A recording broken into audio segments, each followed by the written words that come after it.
Eh ben, on se prépare à la nouvelle année. Rosh Hashanah. Un mois plein de fêtes. Alors, c'est quoi Rosh Hashanah? Rosh Hashanah, moi, depuis petit, je vois mon père et ma mère en train de manger la courge et de dire Iratson, que Hachem, il va lire nos srouillottes, nos mérites. Il va compter nos mérites.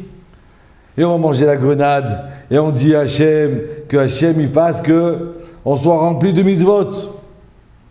Et je vois mon père en train de manger la date.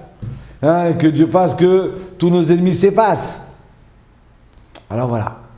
Alors ça c'est Rosh Hashanah. Rosh Hashanah de mon enfance, où je vois la tête d'agneau. Et je vois tous ces signes-là, tous ces symboles. Mais c'est quoi? C'est ça Rosh Hashanah? Alors de côté, on nous dit c'est un jugement. On va être jugé. Et de l'autre côté, tu vois tous les bénis Israël, tous les juifs, habillés bien, proprement, en train assis le soir, en train de dire voilà, que l'année soit douce. Je ne comprends pas. Alors, c'est quoi? On est des magiciens? On est des Indiens? Ou alors on prépare des mixtures là pour faire tomber la pluie plus vite? Alors maintenant, prenez salka, prenez des épinards, ou des sésames, ou des haricots blancs, et on va prier. Et alors? Parce qu'on a pris des haricots blancs et parce qu'on a pris des sésames, c'est quoi ça? Je voudrais comprendre. Demain, on est jugé. Qu'est-ce qu'on est assis à table en train de tous fêter et espérer dans cette belle année-là?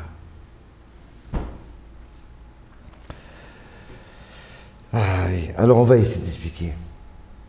On va essayer d'expliquer que, regardez comme Rosh Hashanah, c'est extraordinaire. C'est vrai qu'on est jugé. C'est vrai qu'on doit se réveiller. On doit craindre. On va passer en jugement. Chacun après l'autre devant Hachem. Mais voilà que quelques heures avant, qu'est-ce qu'on fait? On dit à Hachem, on veut que cette année soit douce. Et on prend du miel. Et on prend sur la table, on ne met pas que le sel. On va mettre le sucre sur la table. Pourquoi? Pour que l'année soit douce. On fait toutes sortes de symboles pour montrer à Hachem qu'on espère en lui qu'on va gagner. On espère que cette année, ça va être bonne. Alors, vous savez, il y a d'autres personnes, ils arrivent à Rosh Hashanah et ils disent, bon, tu sais, moi, ça fait 30 ans que je fais Rosh Hashanah. Eh bien, cette année, chaque année, je dis que je vais être bien. Eh bien, j'ai raté mon année. J'ai raté. Je suis toujours aussi bête. J'ai dit que je n'allais pas fauter ça. Eh bien, j'ai continué à fauter. J'ai dit que j'allais arranger comme ça.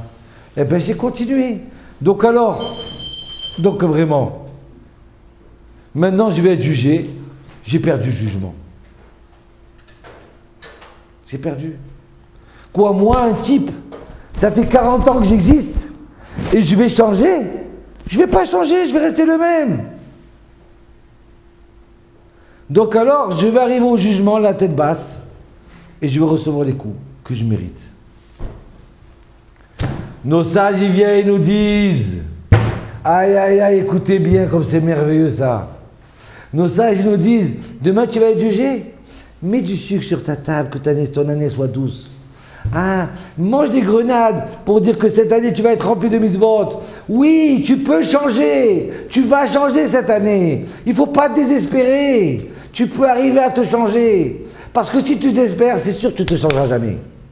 Mais si tu espères d'être un nouvel Yitzhak, une nouvelle Sarah, une nouvelle Véronique, un nouveau Yosef, si tu espères d'être un nouveau Yosef, eh ben tu pourras y arriver.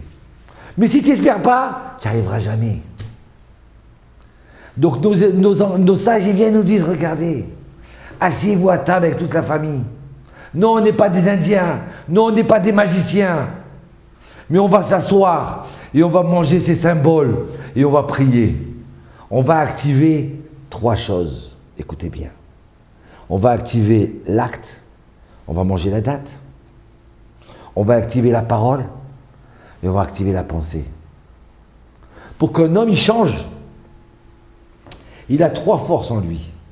L'acte, la parole et la pensée. Et la pensée. Une fois, j'ai rencontré un ami à moi. Et on devait faire une affaire, il était comme ça, désespéré. Je devais lui poser un nouveau projet extraordinaire de mitzvot. Il était là comme ça. Il dit, je ne peux pas m'asseoir avec toi. Si tu te remets-toi bien droit. Non, mais je ne suis pas bien. Bon, vas-y, qu'est-ce que tu voulais dire? Je dis, non, je ne peux pas parler avec toi. Si tu es pas, relève-toi bien, monte ton buste, remets-toi droit. Ça montre au moins que tu espères. Alors, je dis, tu sais quoi? Je vais changer. Tu vas dire maintenant, je vais te changer ton esprit. Je dis, comment? Je dis, maintenant, tu vas penser vraiment que tu as gagné 10 millions d'euros. Comment tu réagis? On te téléphone, allô, oui, monsieur Marlouf, hein, vous avez gagné 10 millions d'euros. Ah, eh ben c'est bien.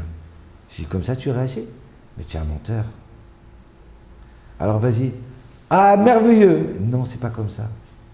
Alors, on dit comment? J'ai dit, si on vient, on t'appelle, on te dit, monsieur, vous avez gagné 10 millions d'euros, c'est vrai? Qu'est-ce que tu fais? Oui, j'ai gagné, tu lèves les bras, tu bouges, ton sourire, ton visage, il a changé. Tes épaules, elles ont changé. Ton comportement, il a changé. Donc l'acte, il est important dans la joie, dans l'espoir. Donc c'est pour ça qu'on doit prendre une date, on doit prendre une grenade, on doit faire un acte d'espoir. Et puis on le dit. On va avoir une année douce. Oui, je vais réussir. Oui, je vais changer. Et le dire en le pensant. Donc quand on a ajouté ces 3 choses à la fois, alors on peut peut-être changer. Et pourquoi Rosh Hashanah? Parce qu'à Rosh Hashanah, Dieu a créé Adam Arishon, il a créé l'homme. Donc s'il a créé ce jour-là, ça veut dire ce jour-là, il a des possibilités de changement. De la même façon que Hana, Sarah, Rivka, Léa, toutes nos mères, elles sont tombées enceintes ce jour-là. Donc ce jour-là, c'est un jour où on peut changer. On peut devenir bien. Oui. 40 ans, j'ai perdu. 40 ans, je n'ai pas changé. J'ai encore une nouvelle année qui arrive. Je vais arriver à changer. Je pourrai changer. C'est pour ça que, avant tout, à Rosh Hashanah, je dois croire en moi. Hachem, il m'a donné des forces pour changer. Je dois croire en Dieu. Je dois croire en cette nouvelle année qui va être merveilleuse. Et pas être pessimiste. Au contraire, être optimiste. C'est vrai qu'on est jugé. Une fois, j'ai voulu punir mon fils. Et mon fils, il a sauté dans mes bras. Il m'a dit, papa, je vais changer.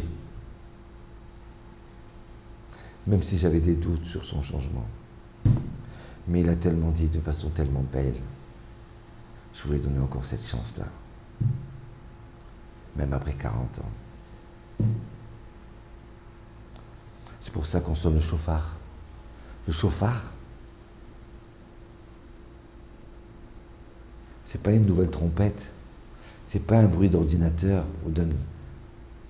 Non, c'est rustre, c'est vieux, c'est ancien. C'est un son qui vient de l'au-delà, qui va rentrer dans mon oreille et de rentrer dans tout mon corps et qui va peut-être me donner ces chances de pouvoir changer. Le fait d'y croire, d'espérer. Nos sages, ils nous disent que le Satan, il vient le jour de Rosh Hashanah pour nous critiquer et pour nous écraser devant Hachem, vous dire voilà, celui-là, c'est un rachat, il fait ça, il fait ça, il fait ça. Mais dès qu'il entend le son du chauffard, il reste bouche bée, il ne peut plus rien dire. Il ne peut plus parler, il ne peut plus nous critiquer. Qu'est-ce qui se passe? Pourquoi? Vous savez pourquoi? Parce qu'avant de sonner le chauffard, on est là, on est debout, on ferme les yeux et on se dit maintenant, Hachem il a dit qu'on doit écouter la mitzvah du chauffard, eh bien je vais faire cette mitzvah-là. Je vais faire cette mitzvah pour me coller à Hachem. Je vais faire cette mitzvah pour me changer. On a tellement envie de changer que le Satan, il ne peut plus rien dire. Voilà. Voilà mes chers juifs, mes chers bénis Israël. Rosh Hashanah, c'est une fête d'espoir. C'est une fête, oui, c'est vrai qu'il y a la crainte, mais la crainte dans l'espoir. Où Yosef, Yitzhak, Sarah, Léa, ils doivent espérer que cette année, elle va être merveilleuse.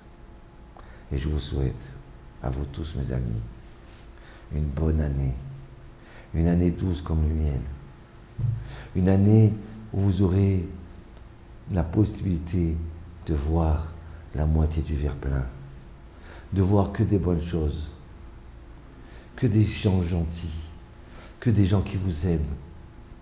Que vous aurez, qu'Hachem vous redonne le goût à la vie. À goûter les bonnes choses. À goûter et à savoir que vous faites partie d'un peuple extraordinaire, le peuple d'Israël. Shana. Que cette année se termine avec ses malédictions.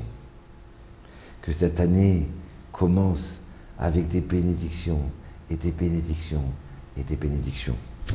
Donc n'oubliez pas de mettre le sucre sur la table cette année-là, de manger les dattes, de manger les grenades pour vous remplir de mitzvot. Parce que dès qu'on se colle et qu'on veut, alors les mitzvot vont arriver à droite, à gauche. Parce que vous êtes des gens extraordinaires. Parce que vous pouvez être extraordinaires. Vous avez cette force. Hachem vous a donné cette force. Il me l'a donnée à moi.